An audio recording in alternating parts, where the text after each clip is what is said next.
के बिहारी मुझको देना सहारा, बाके बिहारी मुझको देना सहारा, कहीं छूट जाए ना दामन तुम्हारा, बाके बिहारी मुझको देना सहारा। परम मंगलमय भगवत स्वरूप श्रीमद् भागवत महापुराण अंतर्गत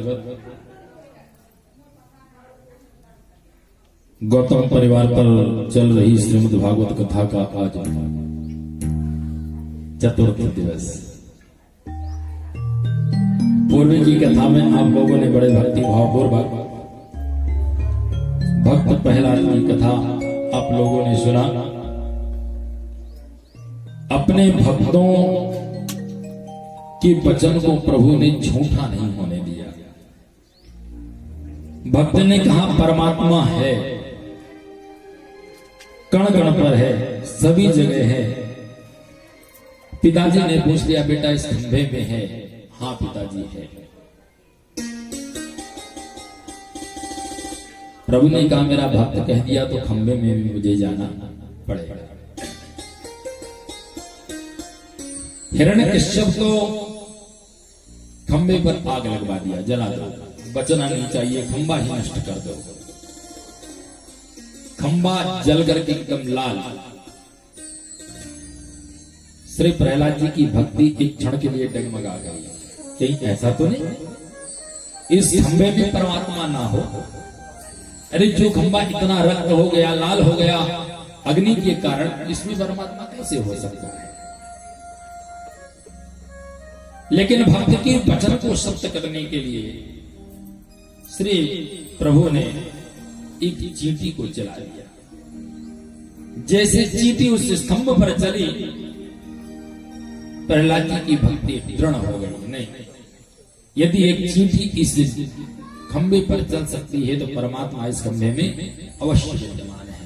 बिना उसकी कृपा से वह चल ही नहीं सकते। भगवान उनके वचन को सत्य करने के लिए जैसे हिरण्यकश्यप ने प्रहार किया, सिंह दहाड़ करते हुए नरसिंह भगवान प्रकट हो जाते हैं। चूहे बिल्ली का खेल खिलाते हुए हिरण्यकश्यप का गोविंदाय नमो नमः करते हैं, प्रहलाद की स्तुति करते हैं।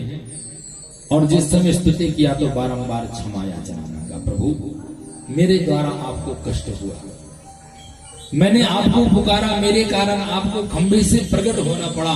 मैं कितना दुर्भागी हूं जो मेरे कारण मेरे प्रभु को कष्ट हो गया। आपने सुना होगा भक्त भगवान से क्षमा मांगता है, लेकिन आज यहां भगवान भक्त से क्षमा मांग रहा है। बोले प्रभु प्यारे अंग कोमल तिहारे हैं, असुर ने सतायो मम नाम एक गाने में, गिरि से गिरायो अग्नि में जलायो है, कभी न रखी लाल तुमको सताने में, अमंजुल मुखार बिंद चूम चूम कहे प्रभु, क्षमा करो भक्त मुझे तेरे भई आने में। प्रभु बार-बार कहते हैं पुत्रों, तुम्हारा इतना कोमल अंग, तुम्हारे पिता यह जो असुर है कितना तुमको सताया, तुमको पर्वत से गिराया, अग्नि पर जलाया, तुमको सताने में कोई कमी नहीं रखा। पुत्रों तुम्हारे मुखमंडल में जो मेरे प्रति भजन करने का विश्वास है, आस्था है, मैं उस आस्था पर मोहित हो गया। प्रभु बार बार प्रहलाद जी के कपोलों का चुम्बन करते हैं और चुम्बन करते करते कहते हैं पुत्रों मुझे क्षमा कर दो। कवेदम कुछ बयहा सुकुमार में तदो, कवेता प्रबंध कृत दारुणयायनास्ते, आलोचितम हि व्यवहारमेन विषयो अपूर्वं यदि मैं विलम्बः। हे पुत्र मुझे क्षमा करो, तुमने मुझे बहुत पुकारा लेकिन आने पर मैंने भूल कर दिया, विलंब कर दिया, मैं ध्यान नहीं दे पाया। प्रहलाद जी कहते हैं प्रभु आप उल्टी गंगा क्यों बहा रहे हो? क्षमा तो मुझ सेवक को मांगनी चाहिए और आप मेरे से क्षमा मांग रहे हैं। प्रभु ये उल्टी गंगा बहाने की आपको कोई जरूरत नहीं है। प्रभु ने कहा नहीं पुत्र, तुम जैसा भक्त मिलना ये बड़ा मुश्किल है। तुम्हारे जैसा भक्त जल्दी प्राप्त नहीं होता। यदि कोई कहते कि सरलता से प्राप्त हो जाए तो नहीं, तुम्हारे जैसा भक्त बड़े भाग्य से प्राप्त होता है। मांगो क्या चाहिए? प्रहलाद जी कहते हैं प्रभु यदि देना चाहते हो ना तो केवल एक ही वरदान दे दो। क्या? मेरे पिता की अधोगति नहीं होनी चाहिए। आपसे बैर किया, आपसे शत्रुता किया, आपसे ईर्षा करते थे, सब ठीक है। इसके पश्चात भी उनकी अधोगति नहीं होनी चाहिए। भगवान कहते हैं पुत्र कैसी बात करता है? जिसके यहां तुम्हारे जैसा पुत्र का जन्म हुआ हो, जिसके यहां तुम्हारे जैसा कुल दीपक हो, उसके पिता की अधोगति कैसे हो सकती है? वो तो मुक्त हो चुका, उसको कहीं जाना नहीं पड़ा, वह मुक्त हो गया। और इतना ही नहीं पुत्र, जहां तुम्हारे जैसे पुत्र का जन्म हो जाता है उसके यहाँ की 3 कुल पवित्र हो जाते हैं। पीढ़ी नहीं, कुल और पीढ़ी में अंतर होता है। पहला कुल पिता पक्ष की, दूसरा कुल मातृपक्ष की और तीसरा कुल ससुराल पक्ष की। 7 पीढ़ियों का उद्धार हो जाता है जहां तुम्हारे जैसा कुल दीपक का जन्म हो जाता है। तुम चिंता मत करो, मांग लो आज क्या चाहिए। प्रहलाद जी कहते हैं प्रभु मैं क्या मांगू? आपकी कृपा बनी रहे, बस यही मेरी इच्छा है और मुझे कुछ नहीं चाहिए। नरसिंह भगवान कहते हैं नहीं पुत्र, कुछ मेरी प्रसन्नता के लिए मांग लो। लेकिन बारम्बार प्रहलाद जी एक ही कहते हैं प्रभु अपनी कृपा बनाए रखो और मुझे कुछ नहीं चाहिए। तब नरसिंह भगवान वचन देते हैं, मैं वचन देता हूं आज के बाद तुम्हारे कुल में किसी का मैं वध नहीं करूंगा, ये मैं तुमको वचन देता हूं। आशीर्वाद देकर प्रहलाद जी महाराज को श्री नरसिंह भगवान वहां से प्रस्थान करते हैं और अपने हाथों से श्री प्रहलाद जी का तिलक करके राजगद्दी पर बिठा देते हैं। प्रहलाद जी महाराज वहां से अपने प्रजा का पुत्रवत पालन करते हैं। मानव धर्म का वर्णन किया, वर्ण धर्म का विवेचन करते हुए स्त्री धर्म को बताया। प्रत्येक मनुष्य के जीवन में चारों युग का प्रतिदिन आगमन होता है। व्यक्ति को केवल आभास करने की आवश्यकता होती है। जब धर्म करने का मन पड़े तो सतयुग का आगमन होता है। जब दान करने का मन पड़े तब त्रेतायुग का आगमन होता है। जब कोई अच्छी चर्चा करने का मन पड़े तो द्वापर युग होने आने का संकेत होता है।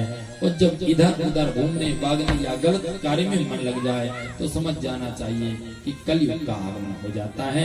प्रत्येक मनुष्य के प्रत्येक दिन जीवन में चारों युग का आगमन होता है।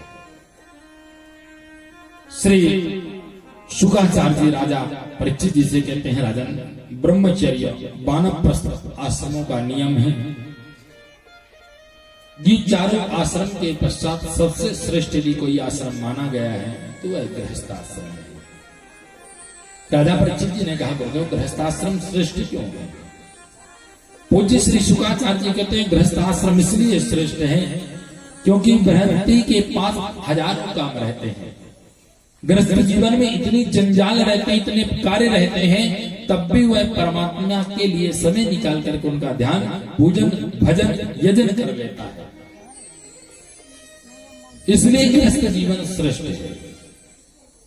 क्योंकि एक बार नारद जी महाराज पहुंचते हैं भगवान के वैकुंठ धाम पर।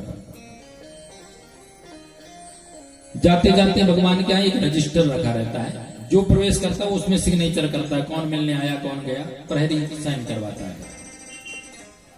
तो लिस्ट में जिस समय रजिस्टर को खोला गया तो मन में विचार है, आज देखूं तो प्रभु से मिलने के लिए कौन कौन से भक्त आते हैं। तो जैसे रजिस्टर खोला तो सबसे पहले नारद जी का ही नाम आया, बाकी अन्य भक्तों का नाम आया। तो नारद जी के मन में आया, जरा देखूं तो कहीं हनुमान का नाम है कि नहीं। हनुमान को तो बहुत बड़ा भक्त कहा जाता है, ये बहुत बड़ा भक्त है, राम नाम ही उनके काम है, दूसरा कोई काम नहीं है। तो उस रजिस्टर को पूरा पलट डाला, लेकिन कहीं राम जी का नाम नहीं मिला, हनुमान जी का नाम नहीं मिला। नारद जी के मन में थोड़ा सा अभिमान जागृत हुआ, मैं सर्वश्रेष्ठ हूं तो सबसे पहले मेरा नाम आ गया।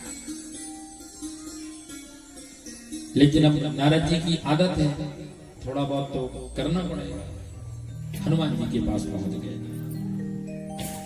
हनुमान जी के बाद क्या बोले, हनुमान जी आज मैं गया था, कहा? अरे भगवान नारायण के यहाँ गया था, और जब मैं वहां गया तो देखा रजिस्टर में सब भक्तों का नाम है और तुम्हारा नाम कहीं मिला ही नहीं। बताओ, जबकि तुम भक्तों में सबसे श्रेष्ठ हो और तुम्हारा नाम नहीं।